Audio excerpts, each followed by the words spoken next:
Vamos a estar estudiando Hebreos 13, del 10 al 25, y le he titulado a este tema Vivamos en adoración a Dios como sacerdotes del nuevo pacto. Dice la palabra en Hebreos 13:10, tenemos un altar del cual no tienen derecho de comer los que sirven al tabernáculo, porque los cuerpos de aquellos animales cuya sangre a causa del pecado es introducida en el santuario por el sumo sacerdote son quemados fuera del campamento. Por lo cual también Jesús, para santificar al pueblo, mediante su propia sangre padeció fuera de la puerta. Salgamos pues a él fuera del campamento llevando su vituperio. Porque no tenemos aquí una ciudad permanente, sino buscamos la porvenir. Así que ofrezcamos siempre a Dios por medio de Él, por medio de Cristo, sacrificio de alabanza, es decir, fruto de labios que confiesan su nombre, y de hacer el bien y de la ayuda mutua no os olvidéis, porque de tales sacrificios se agrada a Dios. Obedeced a vuestros pastores y sujetaos a ellos, porque ellos velan por vuestras almas como quienes han de dar cuenta, para que lo hagan con alegría y no quejándose, porque esto no os es provechoso. Orad por nosotros, pues confiamos en que tenemos buena conciencia, deseando conducirnos bien en todos.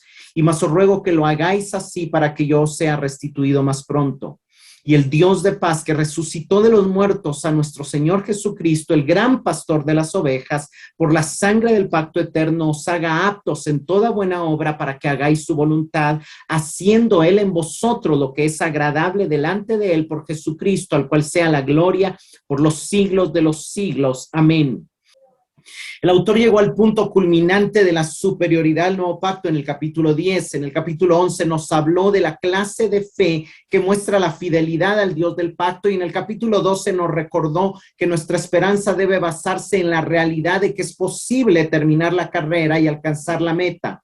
Luego empezó a hablar del tema del amor, primero al llamarnos a procurar la paz y la santidad con todos, y esa paz se logra por medio del amor fraternal que se manifiesta a través de la hospitalidad, de la ayuda mutua, pero también a través de la santidad dentro del hogar y también con relación al amor al dinero. Entonces, el autor nos está llamando a correr la carrera y nos está recordando los distractores que debemos de evitar, siendo principalmente la inmoralidad sexual, el amor al dinero y las falsas doctrinas. Ahí vimos hasta el tema anterior, y esto es lo que es ofrecer un servicio agradable a Dios. Él ya lo ha explicado en detalle, aunque ahora lo va nuevamente solamente a reenfatizar en otro contexto.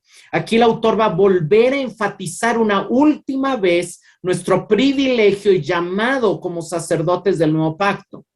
Empecemos por el primer punto, que va del verso 10 al verso 16, que podríamos resumir como un llamado a despojarnos del sistema, salir de lo viejo y asumir lo nuevo que ha traído el sacerdocio que nos fue conferido y el nuevo pacto en el ámbito de gracia en el cual ahora vivimos. Esta es una de las secciones más importantes de la carta y a la vez es una de las secciones más difíciles de interpretar y de entender si no se entiende en el contexto de la carta y en el contexto del tema de los judíos.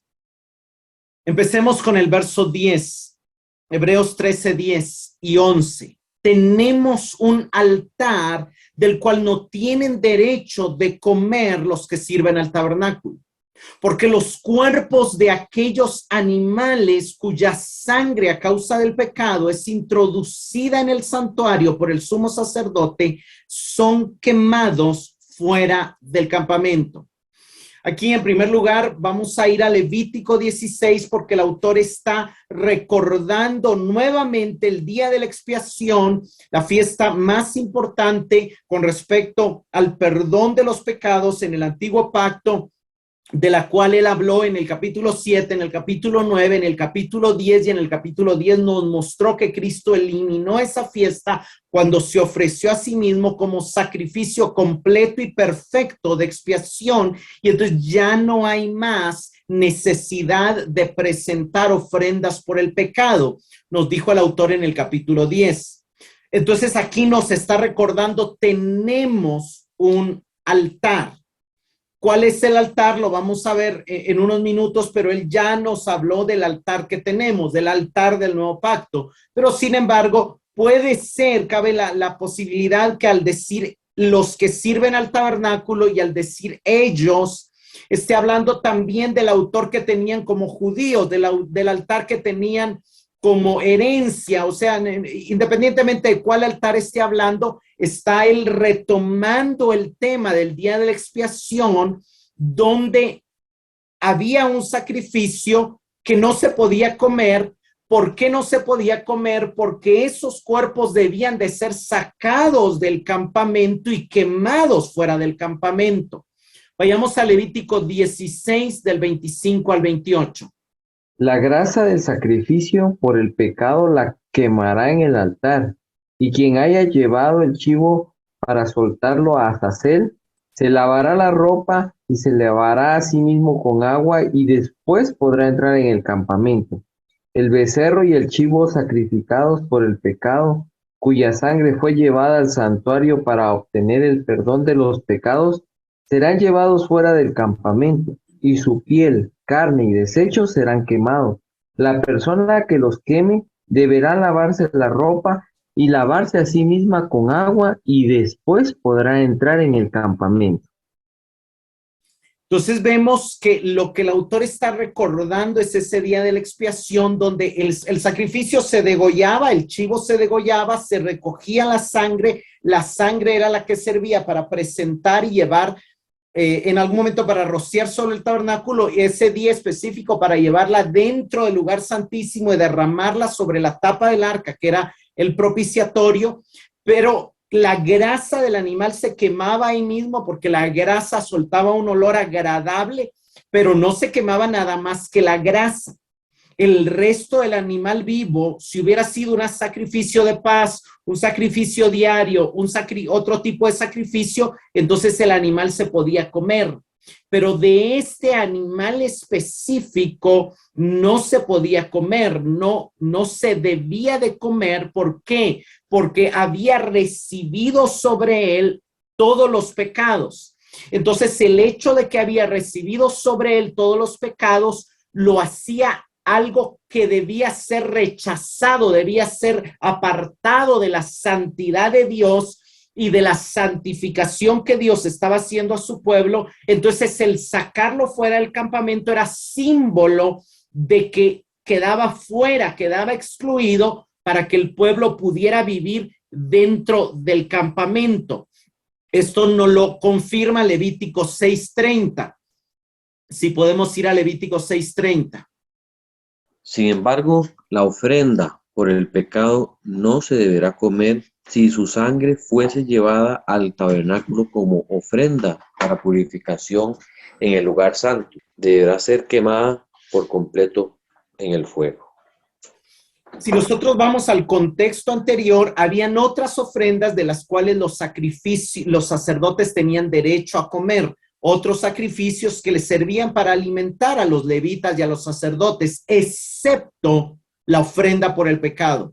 Si la sangre era llevada exclusivamente para hacer expiación o para hacer purificación, entonces no se tenía derecho a comer. ¿Por qué no se tenía derecho a comer? Porque de alguna manera, nuevamente, ese animal quedaba fuera del campamento para que el pueblo pudiera quedar dentro del campamento y en reconciliación con Dios, en relación con Dios. Al recordar que tenemos un altar, él obviamente en el capítulo 8 nos recordó de que Cristo es ministro del santuario verdadero, del cual el terrenal es solamente sombra y figura. Y en el capítulo 9 nos recordó que Cristo entró en ese verdadero tabernáculo en los versos 11 y 12, no con sangre de machos cabríos ni de becerros, sino con su propia sangre, y una sola vez entró y para siempre, para obtener para nosotros redención eterna. Nuestro altar es el altar del santuario celestial como creyentes del nuevo pacto y está en el cielo. Si él está hablando, si lo está diciendo a los judíos, obviamente estaría diciendo, tenemos un altar que cuando se hace el sacrificio de expiación no se puede comer de ese sacrificio. Y obviamente cualquiera de las dos interpretaciones no cambia el sentido del texto. El punto aquí es que él está haciendo una remembranza para luego sacar el tema de lo que Cristo sufrió una vez más, lo que Cristo llevó en nuestro lugar y cómo eso nos debe llevar a desconectarnos, entender que ese antiguo pacto, ese antiguo altar, ese antiguo día de la expiación ya fue cumplido en Cristo, y al ser cumplido en Cristo también nos da una diferencia. Ellos, los que no tienen derecho, los que sirven al tabernáculo son los sacerdotes levíticos. Nosotros somos los sacerdotes del nuevo pacto. Ellos tienen un altar terrenal, nosotros tenemos un altar celestial. Ellos podían comer de otros sacrificios, pero no del sacrificio de la expiación. Y tampoco pueden comer ni participar de nuestro altar porque no están conectados al nuevo pacto. Entonces, uno de los mensajes es el que sigue atado al viejo pacto no puede disfrutar de los beneficios del nuevo pacto, pero otro de los mensajes es que Cristo cumplió el sacrificio de expiación llevando el rechazo por nuestro pecado fuera del campamento, ¿verdad? Entonces eso es lo que dice en el verso 11.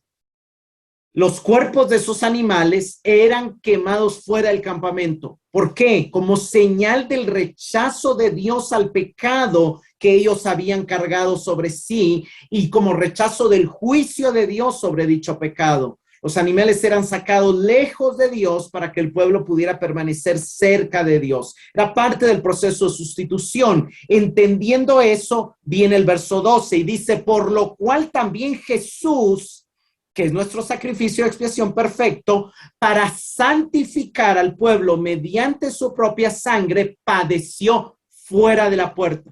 Lo que está enfatizando el autor es que Jesús cumplió el ritual del día de la expiación exigido en la ley hasta en el más mínimo detalle. Su sangre fue ofrecida en el cielo y él padeció fuera de la puerta. O sea, él estaba ofreciendo su sangre no en Jerusalén, en el cielo, pero inmediatamente después su cuerpo estaba de alguna manera siendo consumido por la ira de Dios que había cargado sobre sí mismo. Y aunque no fue un fuego literal, fue un fuego espiritual que al final sintió tal peso que clamó, Dios mío, ¿por qué me has abandonado? Y entregó su espíritu. Entonces padeció tan fuera de la puerta, expresa que él murió tanto fuera del cielo como fuera de Jerusalén, cargando el rechazo y la desaprobación por nuestro pecado, para poder reconciliarnos con Dios.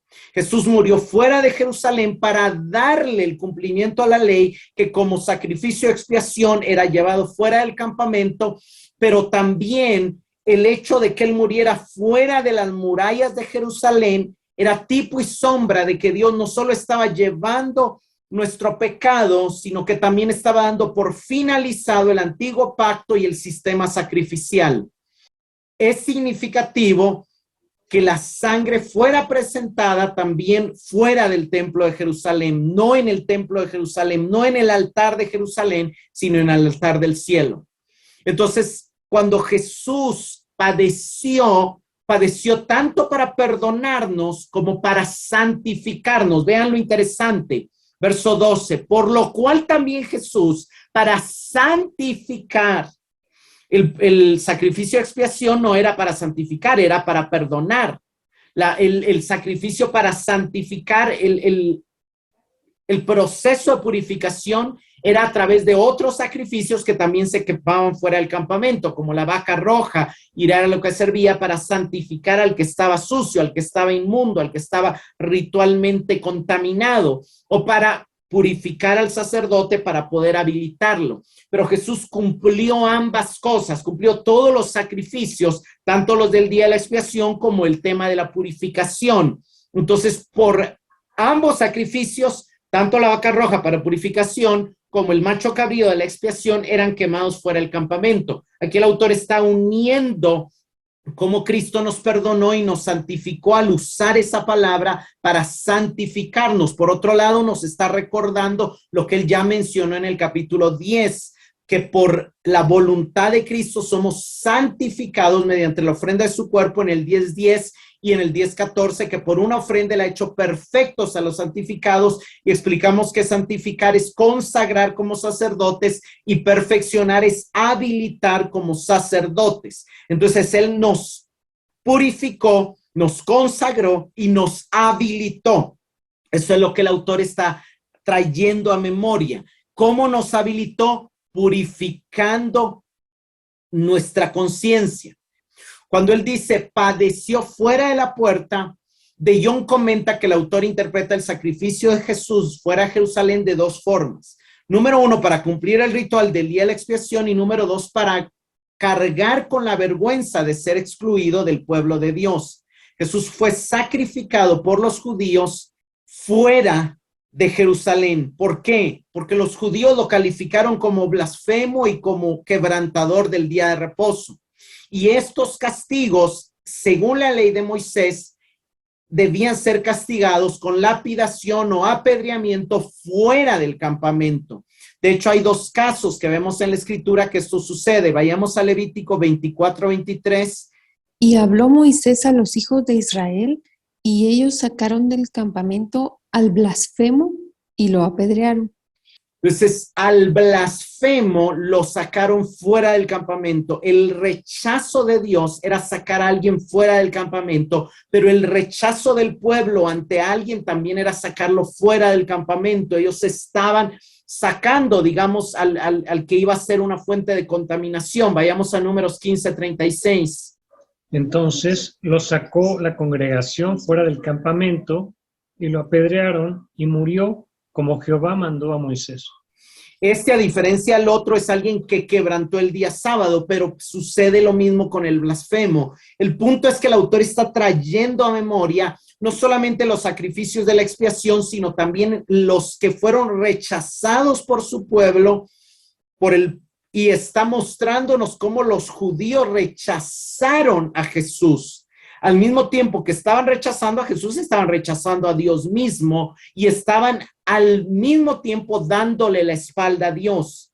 La pregunta que él quiere que nos hagamos es: ¿con quién nos vamos a asociar? ¿Con el rechazado y vituperado que cargó con nuestro pecado y con nuestro juicio y con nuestro rechazo, o con el sistema que lo rechazó y lo condenó? Esa es la pregunta que él quiere aquí que nos hagamos, y solo entendiendo ese contexto del judaísmo, solo entendiendo qué significaba salir fuera del campamento y solo entendiendo cómo Jesús salió fuera del campamento, número uno, por soberanía de Dios para cumplir el día de la expiación, y número dos, porque el pueblo judío lo rechazó y lo calificó de blasfemo y de quebrantador del día de reposo. Por un lado, Dios lo ordenó así. Por otro lado, el Sanedrín no iba a permitir que al que estaban condenando y pidiendo que se le crucificara muriera dentro de Jerusalén, sino que ellos, para cumplir su ley y para mostrar que él estaba rechazado por su religión, tenían que gestionar que muriera fuera de Jerusalén, porque esa era una manera de avergonzarlo, de rechazarlo, de vituperarlo.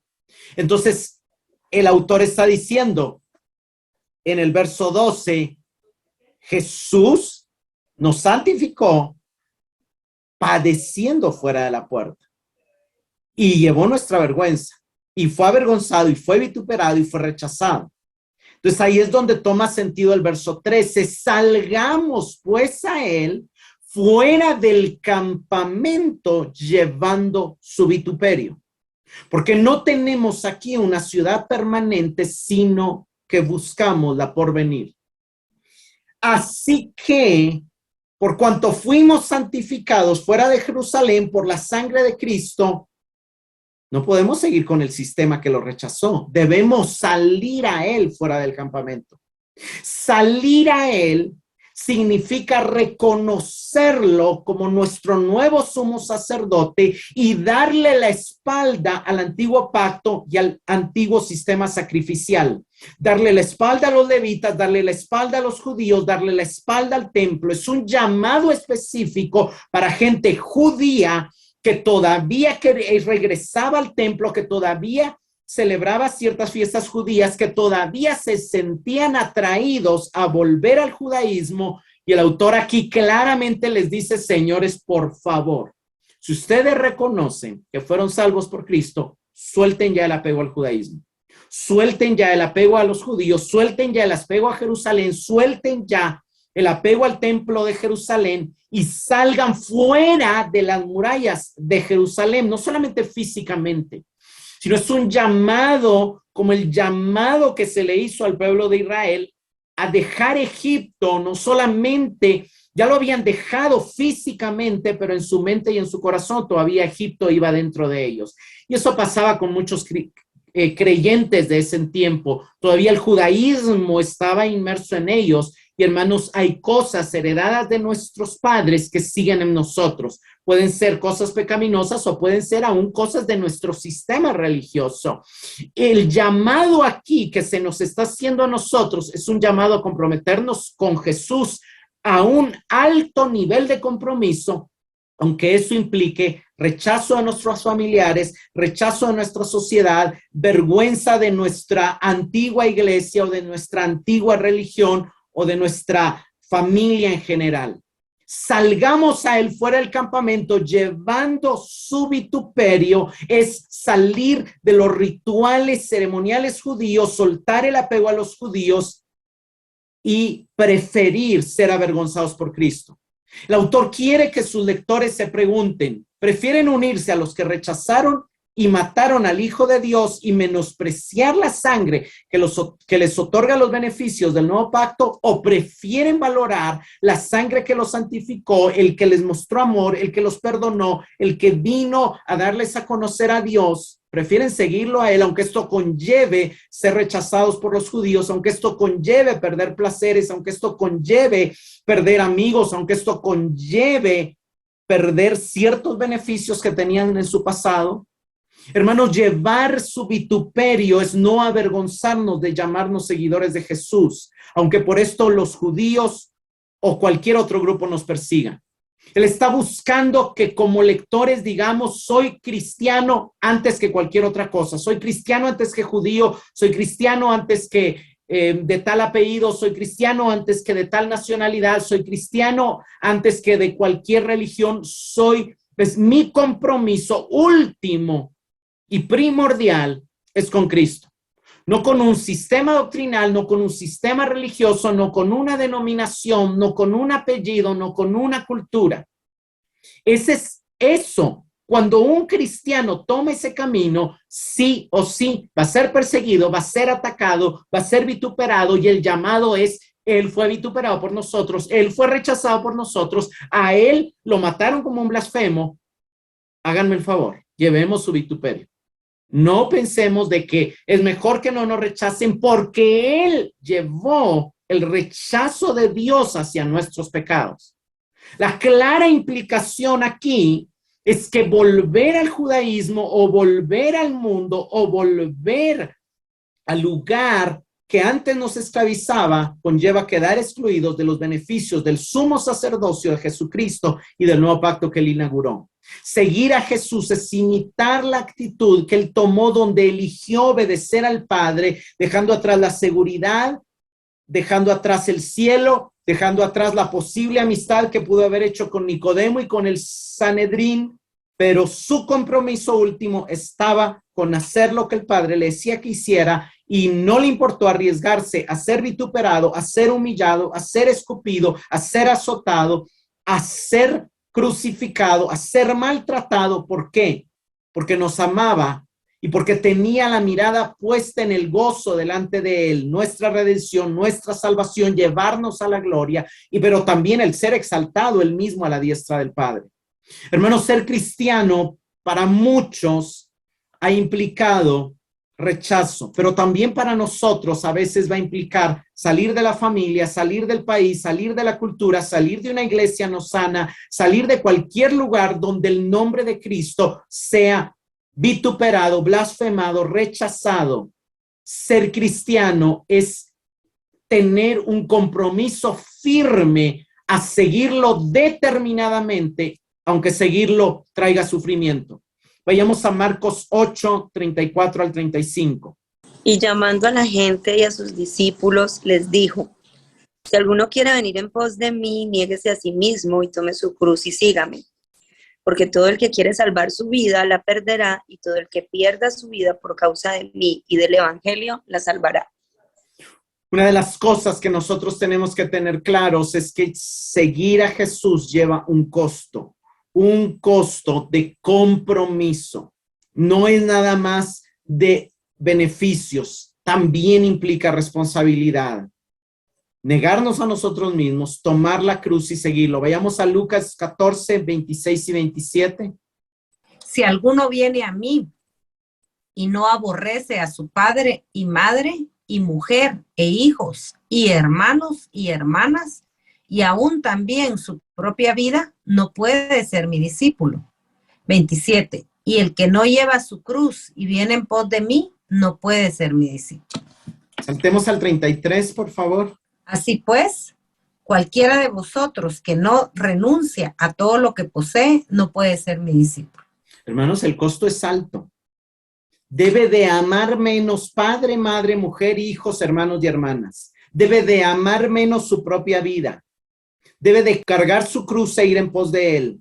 Y debe de renunciar a todas sus posiciones. ¿Estamos dispuestos a pagar ese precio? Lo que pasa es que nosotros nos hemos acostumbrado a ese lenguaje.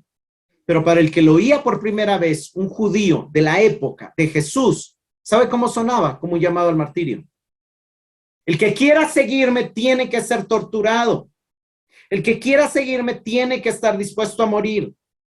El que quiera seguirme tiene que tener un compromiso total y último a seguirme antes que a cualquier otra cosa. Hoy nos presentan un evangelio: Dios te ama, puedes vivir como quieres y no importa, Él te va a salvar y se va a acordar de ti en el último día, aunque tú te portes mal. Ese no fue el evangelio que predicó Jesús ni el que predicaron los apóstoles. El llamado era: niégate a ti mismo, pero no se te ocurra negar a Cristo jamás en tu vida. Toma tu cruz, sí, la cruz en la que serás crucificado y en la que tendrás que morir. Ser discípulo era estar dispuesto a cargar con vergüenza. Vayamos a Marcos 8, 38. Porque el que se avergonzare de mí y de mis palabras en esta generación adúltera y pecadora, el Hijo del Hombre se avergonzará también de él cuando venga en la gloria de su Padre con los santos ángeles. Era fácil eludir la vergüenza de seguirlo, negándolo. Pero negarlo sería avergonzarse de él y al mismo tiempo demostrar que no será en realidad su discípulo. Porque el que se avergüence de mí y de mis palabras está demostrando que no está determinado a seguirme. Entonces, cuando yo venga, me avergonzaré de él. Eso es el mensaje es duro, el mensaje es serio, y por eso el autor dice: salgamos fuera del campamento, salgamos fuera del sistema, salgamos fuera del judaísmo, salgamos fuera de nuestra comodidad y llevemos su vergüenza. La otra opción en este pasaje es que el que no se avergonzara de él y de sus palabras demostraba que estaba dispuesto a ser avergonzado por seguir a Cristo, pero no le importaba. Entonces hay dos posibilidades: ganar todo con Jesús o perder todo sin él. ¿Cuál vas a elegir? ¿Cuál vas a elegir? Porque todo lo movible será removido y lo único que permanecerá eternamente será lo que hagamos siguiéndolo a él. Lo que hayamos hecho habiéndole seguido, en imitación a él, en obediencia a él, en compromiso a él. El verdadero discípulo debe mostrar su compromiso con Cristo saliendo fuera del campamento y llevando su vituperio, es decir, estando dispuesto a ser rechazado como Jesús fue rechazado. Vayamos a Mateo 10:25. Bástale al discípulo ser como su maestro y al siervo como su señor.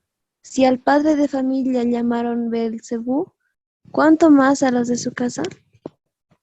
Si a él lo atacaron, no esperemos que a nosotros no nos ataquen, no nos vituperen, no nos persigan. El llamado a seguir a Cristo es un llamado a sufrir por Cristo. Llevar el vituperio de Jesús fuera del campamento es no solo ser cristiano de iglesia, es también llevar el evangelio fuera de las cuatro paredes de la iglesia. Es también un llamado a vivir en paz, en amor, en santidad y en pureza a todos los lugares donde vamos. Es vivir como extranjeros y peregrinos en esta tierra con la mirada puesta en el cielo. Por eso dice el verso 14, porque no tenemos aquí ciudad permanente si no buscamos la porvenir.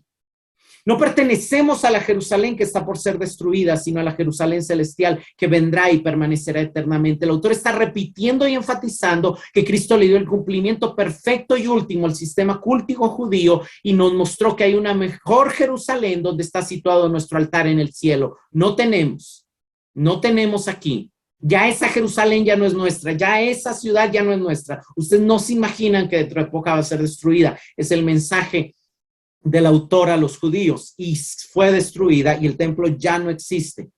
Y aunque construyan un tercero, ese no es el nuestro está en el cielo.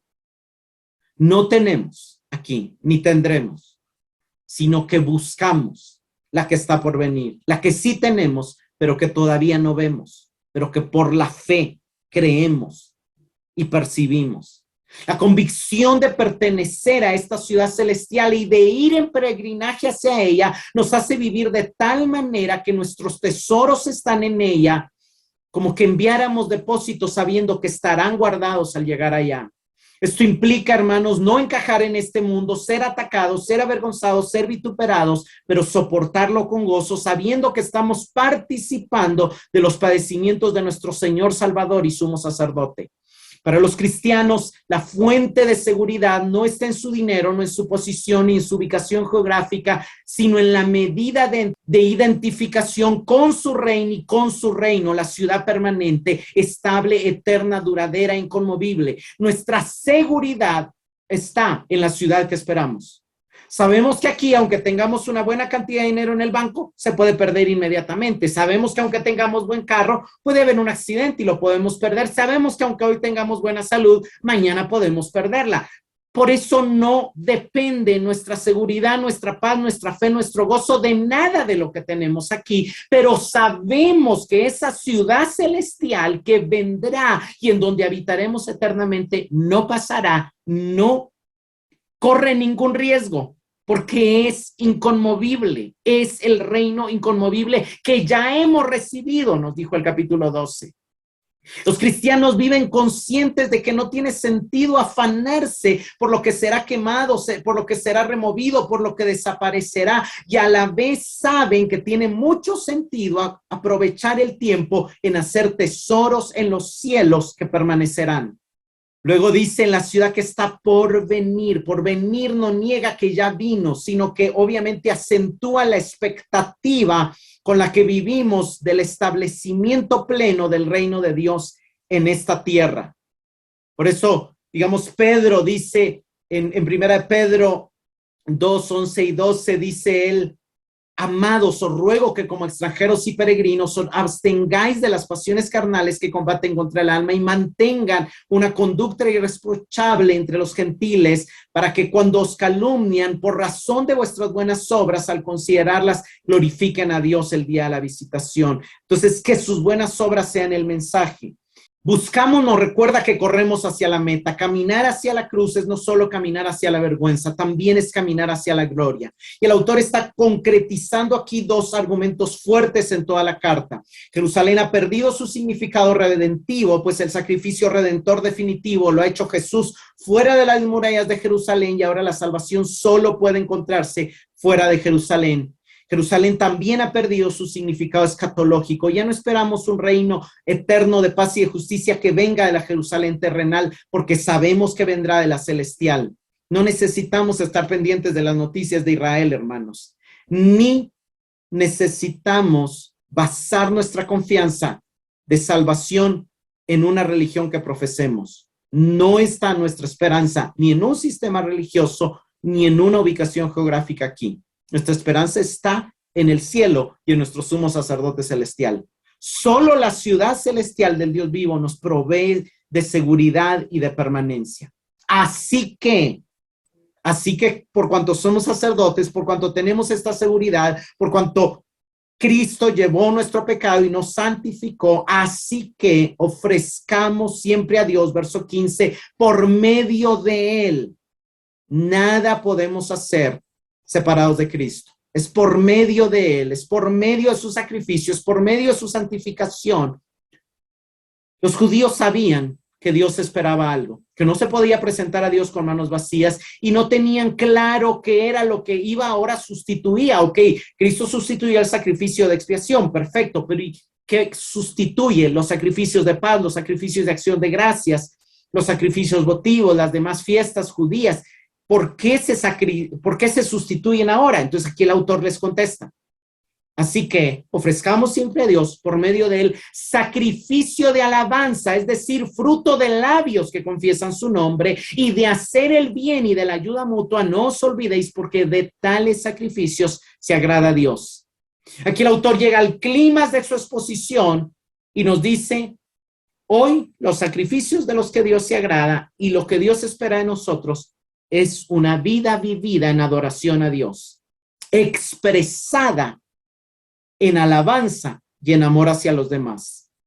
No se trata de ayunos, no se trata de diezmos, no se trata de sacrificios de animales, no se trata de ascetismo, no se trata de golpearse, no se trata de cosas que no tienen un valor eterno. Se trata de vivir en gratitud, adoración y amor.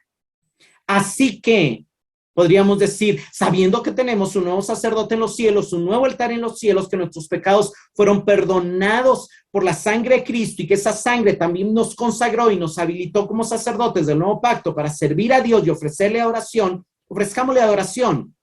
Ofrezcámosle adoración por medio de Él, estando conscientes de su mediación, valorando su sacrificio, teniéndolo a Él como nuestro sumo sacerdote. Porque solo por medio de él podemos ofrecer un sacrificio aceptable a Dios, solo habiendo sido consagrados por su sangre y solo entrando a través de la purificación de nuestra conciencia, que es solo posible por la sangre que él derramó. Antes los sacrificios eran animales, pero ahora el autor nos dice los sacrificios que equivalen a los sacrificios de paz y acción de gracias son, número 1, labios que confiesan su nombre, fruto de labios que confiesan su nombre. Hermanos, eso incluye obviamente cánticos de alabanza, cánticos de salmos, adoración, oración, palabras de gratitud, acciones de gracias, pero también incluye el llamado a exhortarse unos a otros, llamado que él hace varias veces en la carta, y también incluye el predicar el evangelio, que es confesarle su nombre, sus maravillas y lo que él ha hecho a otros. Incluye todos los aspectos donde nuestra boca se abre para hablar de él. Todo eso lo incluye. Hay un fruto interno de gratitud, de adoración, de búsqueda, de compromiso que se expresa con nuestros labios, que se expresa en nuestros labios en cualquier momento y a cualquier hora. Y segundo, las expresiones de amor fraternal de las cuales él ya habló también al inicio del capítulo. Hacer el bien y la ayuda mutua. Obviamente está retomando, está solo diciendo de esto que les acabo de hablar, esos son los sacrificios de los que Dios se agrada. Y aquí tenemos que volver de alguna manera al capítulo 10, donde él nos llama a acercarnos con corazón sincero, manteniendo firme la profesión de nuestra esperanza sin vacilar y considerándonos cómo estimularnos al amor y a las buenas obras en el 10:24. Cuando él dice fruto de labios, tenemos que regresar al 13:6, donde él dice de manera que podemos decir confiadamente o que podemos confesar con nuestros labios, el Señor es mi ayudador, no temeré. ¿Qué puede hacerme el hombre? Hermanos, la confesión refleja esas experiencias que hemos tenido y que estamos teniendo con Dios. La confesión refleja el que estamos yendo a su palabra, la estamos haciendo nuestra y la estamos expresando. La confesión refleja que estamos buscando el seguirle, el tener comunión con él, el oírle y el responder a su voz. Por eso hay tantos llamados, oigamos, atendamos, no nos hagamos tardos para oír, oigamos. ¿Por qué? Porque al oírle vamos a confesar, vamos a responder, nuestros labios van a reaccionar ofreciendo un sacrificio agradable. Cuando hablamos en fe, cuando le adoramos, cuando predicamos a otros, O cuando simple y sencillamente tal vez estamos haciendo una actividad rutinaria y le decimos, Señor, gracias por la manera en que me amas. Ahí, eso le agrada. Eso le agrada a Dios. La adoración es la respuesta más natural a la redención. Ofrezcamos siempre, nos muestra que nuestra confesión y nuestro amor deben ser constantes. Y cuando dice de la ayuda mutua y de hacer el bien, no os olvidéis, ellos ya lo han efectuado, sirvieron a los santos y lo hacen aún, nos dice el 6:10, mostraron solidaridad cuando algunos fueron despojados de sus bienes y otros metidos en las cárceles, lo vimos en el 10:33, pero el llamado es a no olvidarse, no dejen de hacerlo. Dios ha recibido de ustedes eso como un sacrificio de acción de gracias, como un sacrificio de paz, pero el sacerdocio sigue. Es precisamente cumplir el voto de seguirle y de alguna manera es una repetición del llamado al amor fraternal del inicio del capítulo. Hacer el bien incluye actos de amabilidad, de gentileza, de beneficencia. Es una expresión tangible de mostrar la preocupación por los demás. Ayuda mutua es la palabra koinonía, pero aquí en el contexto denota generosidad, es compartir para el apoyo con otros creyentes como símbolo de familiaridad. Ambos términos se orientan a una vida compartida en la comunidad de fe. Hermanos, no se puede practicar hacer el bien y la ayuda mutua si tú no perteneces a una comunidad de creyentes. Si tú no perteneces a una congregación, si tú no te reúnes con otros, y de ahí el llamado, si hemos entendido nuestro sacerdocio, no podemos dejar de congregarnos. De tales sacrificios. La palabra sacrificio indica que conlleva un costo. Y hermanos, sí, hay un esfuerzo en congregarnos, hay un esfuerzo en ayudar a otros, hay un esfuerzo en amar a otros, hay un esfuerzo en comprender a otros. Está hablando de cosas, no está hablando de llevarnos bien con los hermanos con los que siempre nos hemos llevado bien o juntarnos con la familia, como explicábamos. Hay algo más allá de lo común y de lo cotidiano para que cuente como sacrificio aceptable a Dios. La combinación de alabanza y obras de amor son los sacrificios del nuevo pacto de los que Dios se agrada. Y esta idea es similar en Romanos 12 y 13. Romanos 12 nos habla de ofrecernos sacrificios a Dios, como sirviendo, como amando. ¿Y cómo? Cumpliendo también. El amor es el cumplimiento de la ley. Los cristianos deben glorificar a Dios, no solamente con su boca, sino también con sus acciones. Alguien resumió este pasaje como un llamado a sufrir por Cristo, a alabar a Cristo y a vivir a Cristo, porque vivir a Cristo es vivir en amor hacia los demás. Luego pasa al verso 17 y aquí pasamos a ir cerrando, y la segunda sección es obedezcan y oren por sus líderes. En el verso 7 nos había dicho que recordaran e imitaran a los que le habían predicado fielmente la palabra y la han modelado en su conducta, y ahora recomienda obediencia y oración por ellos del 17 al 19. En el verso 7, el autor dejó claro que lo que caracteriza a los líderes llamados por Dios es que predican la palabra y su autoridad no proviene de su posición, sino de la palabra que predican. Verso 17 dice, obedeced a vuestros pastores y sujetaos a ellos, porque ellos velan por vuestras almas como quienes han de dar cuenta, para que lo hagan con alegría y no quejándose, porque esto no os es provechoso. Aquí el obedecer es la palabra pietomai, que es estar convencido, confiar, obedecer en la connotación de ser persuadido de que es el curso correcto de la oración. No habla de una obediencia ciega, sino de una confianza en lo que el líder nos está aconsejando con el criterio de evaluar que está hablando de la palabra de Dios, que sus instrucciones se basan en la palabra. Sujetaos es la palabra upeico, que es como ceder el control, como rendirse. Aquí obviamente lo que está diciendo él, ríndanse ante la palabra, aunque la instrucción no sea atractiva para ustedes. Lo más probable es que por las doctrinas extrañas que llegaron, han tenido diferencias con los pastores y los pastores han informado al escritor de la situación que hay. El autor le recuerda a la comunidad que en algún momento él pastoreó, pero que ahora otros la están pastoreando. Y les dicen, recuérdense que os velan por sus almas, como alguien responsable que entiende que su recompensa está en juego en base a su fidelidad a Dios y a la palabra. Los pastores y ministros que han sido llamados por Dios entienden que Dios ha puesto su cuidado al rebaño del Señor que Él compró por su propia sangre.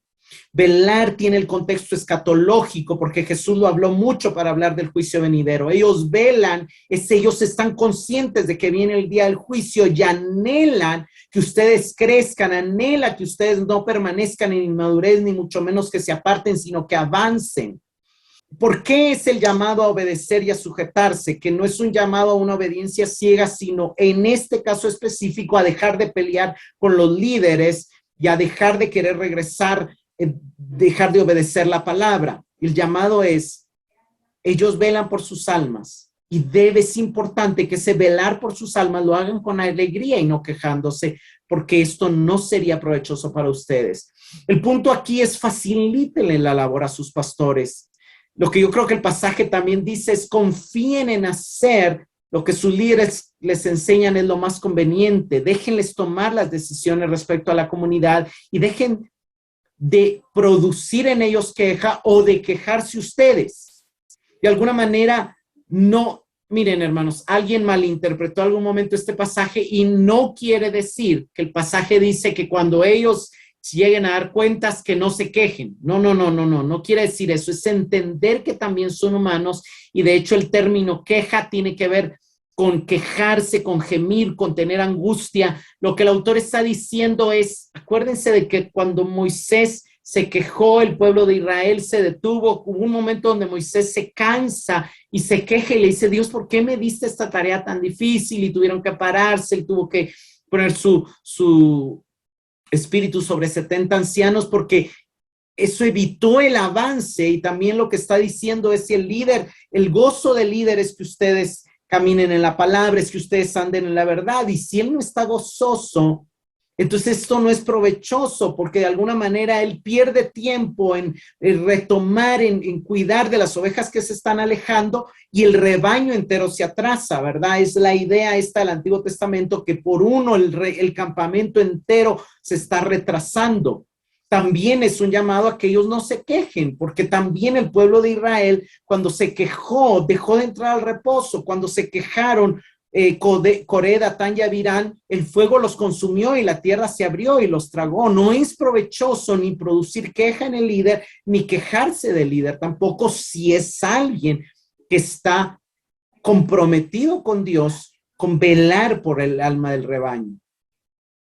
Al decir no es provechoso tener un líder desanimado, no es provechoso que el campamento se detenga por las quejas, nunca en la Biblia la queja ha traído provecho a nadie. El mensaje es, exhiban su fidelidad a Dios en su relación con los líderes. Y luego llama a orar por él como líder y por los demás líderes. Orad por nosotros como pastores, porque confiamos que tenemos buena conciencia deseando conducir bueno en todo. Oren por nosotros, es decir, también necesitamos de sus oraciones. También nos ha afectado la persecución de los judíos contra los cristianos.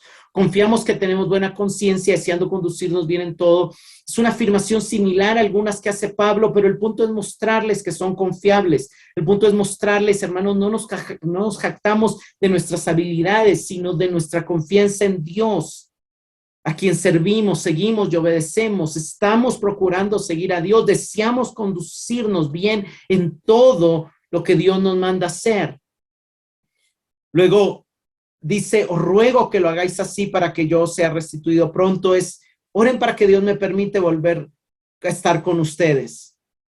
Para nosotros el autor es anónimo, pero los lectores conocían bien al autor, pues habían sido uno de sus pastores. Y él les da esa garantía de que está buscando vivir los consejos que él mismo les está dando en la carta. Él busca atender y obedecer la voz de Dios, valorar el nuevo pacto, purificar su corazón de mala conciencia, buscar la paz y la unidad del cuerpo, buscar la santidad y la pureza, porque él está procurando tener una limpia conciencia, un buen testimonio. Y entonces él luego pasa de pedir oración por él a hacer una oración y bendición final por los lectores. Y dice en el verso 20, y el Dios de paz que resucitó a los muertos a nuestro Señor Jesucristo, el gran pastor de las ovejas, por la sangre del pacto eterno, os haga aptos. Ya él los habilitó, pero oro para que los haga aptos. Lo que ya son, que él se manifieste. Lo primero que él identifica es el Dios de paz. Dios es la fuente y el dador de la paz. Dios quiere y está haciendo ese recordatorio al amor fraternal, a la necesidad de congregación, a la paz entre ustedes. Dios es un Dios que provoca paz y reconciliación, provoca unidad. Quien sacó de entre los muertos al gran pastor de las ovejas. Aquí es posible que el autor esté citando Isaías 63:11 para hacer un contraste. Vayamos a Isaías 63 del 11 al 14. Pero se acordó de los días antiguos de Moisés y de su pueblo, diciendo, ¿dónde está el que les hizo subir del mar con el pastor de su rebaño? ¿Dónde el que puso en medio de él su Santo Espíritu? El que los guió por la diestra de Moisés con el brazo de su gloria, el que dividió las aguas delante de ellos, haciéndose así nombre perpetuo, el que los condujo por los abismos, como un caballo por el desierto sin que tropezaran. El Espíritu de Jehová los pastoreó, como a una bestia que desciende al valle. Así pastoreaste a tu pueblo para hacerte nombre glorioso. Está hablando de cómo Dios sacó al pueblo con Moisés como el pastor y los llevó delante del mar con el objetivo de él hacerse un hombre glorioso. Y así es que aquí está haciendo un contraste y dice, el Dios de paz que resucitó. En el verso 11 de Isaías dice, quien lo sacó con el pastor y su rebaño. Quien sacó a Moisés como pastor con el pueblo de Israel como su rebaño de las aguas por medio de que puso su espíritu en medio de ellos. Y aquí está diciendo el Dios de paz, el Dios que nos reconcilió con Cristo, quien sacó de entre los muertos al gran pastor de las ovejas, nuestro Señor Jesucristo. A Moisés lo sacó del agua, a Cristo lo sacó de la muerte. Moisés iba llevando detrás de él al pueblo de Israel. Nosotros fuimos trasladados de muerte a vida en Cristo. Y Cristo es el gran pastor de las ovejas. La palabra gran está buscando hacer ese contraste entre la grandeza de Jesús como pastor comparado con Moisés. Moisés y su pueblo fueron sacados del mar. Jesús y nosotros fuimos sacados del ámbito de la muerte y también de la tierra, porque se nos dio acceso al cielo. Resucitamos juntamente con él y estamos sentados juntamente con él en los lugares celestiales en reposo. Lo primero que él está haciendo es recordarnos lo grande que Dios hizo al salvarnos por la sangre del pacto eterno. El caso de Moisés fue por un viento.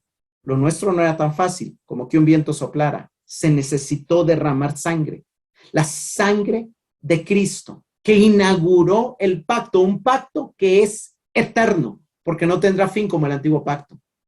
Aquí puede ser que esté citando Zacarías 9:11. Y tú también por la sangre de tu pacto serás salva. Yo he sacado tus presos de la cisterna en que no hay agua. Hermanos, la cisterna donde no hay agua representaría igual la muerte espiritual, y la sangre del pacto está sacando a los cautivos de la muerte, a los cautivos del pecado, de la muerte espiritual a la vida espiritual, al nuevo pacto. O sea, Él nos está recordando lo grande, lo mayor, lo importante, lo maravilloso que es lo que Dios ha hecho en el nuevo pacto.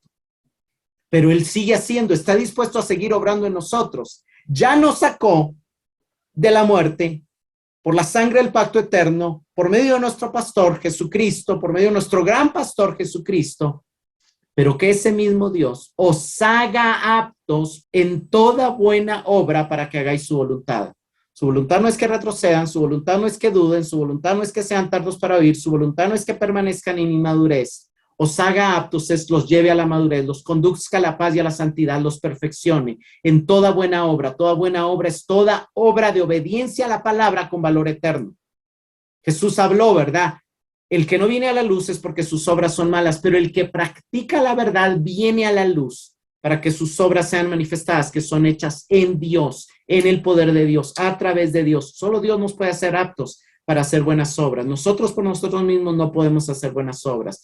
Tercera de Juan 1:11 dice, hermanos, amado, no imites lo malo, sino lo bueno, porque el que hace lo bueno es de Dios. El que hace lo malo no ha visto a Dios. Nadie sin la soberanía, sin el Espíritu, sin la obra de Dios puede hacer nada bueno. Para que hagan su voluntad, así como Jesús vino para hacer su voluntad. Haciendo Él en vosotros lo que es sagrado delante de Él. Hermano, lo que tenemos que hacer es disponernos a que Dios sobre nosotros. Lo que es agradable delante de Él es que le confesemos con nuestros labios, que hagamos el bien y que practiquemos la ayuda mutua, amar a Dios, amar a los hermanos, huir de la lujuria, de la codicia, honrar la palabra y vivirla. al cual sea la gloria por los siglos de los siglos. Amén. La esencia de la petición es que Dios supla las deficiencias de los miembros de la comunidad y los ayude a avanzar hacia la madurez de manera que puedan vivir agradándole a Él. También es un recordatorio de que la acción de Dios al resucitar a Jesús de entre los muertos es el fundamento y la seguridad de que Dios sigue obrando en nosotros, de que Dios nos perfeccionará a nosotros por medio del liderazgo de Jesús resucitado y exaltado. Pero tenemos que estar comprometidos con seguirle, aunque eso implique llevar su vituperio. Finalizar un sermón de esta manera le recuerda a la congregación que en la reunión Dios desciende para hablarnos y bendecirnos a través de la predicación de la palabra. Luego vienen los saludos finales. Os ruego, hermanos, que soportéis la palabra de exhortación, pues os he escrito brevemente. Exhortación es la palabra paraclesis, que puede traducirse ánimo, consuelo, estímulo, súplica, ruego, pedido fervoroso. Este era el nombre que se le daba a la predicación que se daba en la sinagoga después de la lectura del texto. Es sinónimo de sermón, de homilía o de predicación. De hecho, en Hechos 13:15, después de la lectura de la ley y los profetas, se levanta alguien y dicen: ¿tenéis alguna palabra de exhortación para el pueblo? Y entonces se levanta Pablo y predica a Jesucristo. En 1 Timoteo 4:13, Pablo le dice: entre tanto que ocúpate en la lectura, la exhortación y la enseñanza. Entonces era lo que seguía a la lectura. La exhortación consiste en la carta de un gran ánimo al mostrarnos lo superior que tenemos en Cristo en el nuevo pacto, y de una fuerte advertencia al recordarnos que tenemos la responsabilidad de ser fieles al pacto. ¿Cuál es, en resumen, la palabra de ánimo de toda la carta? Es que participamos de un pacto que es mucho mejor y mayor.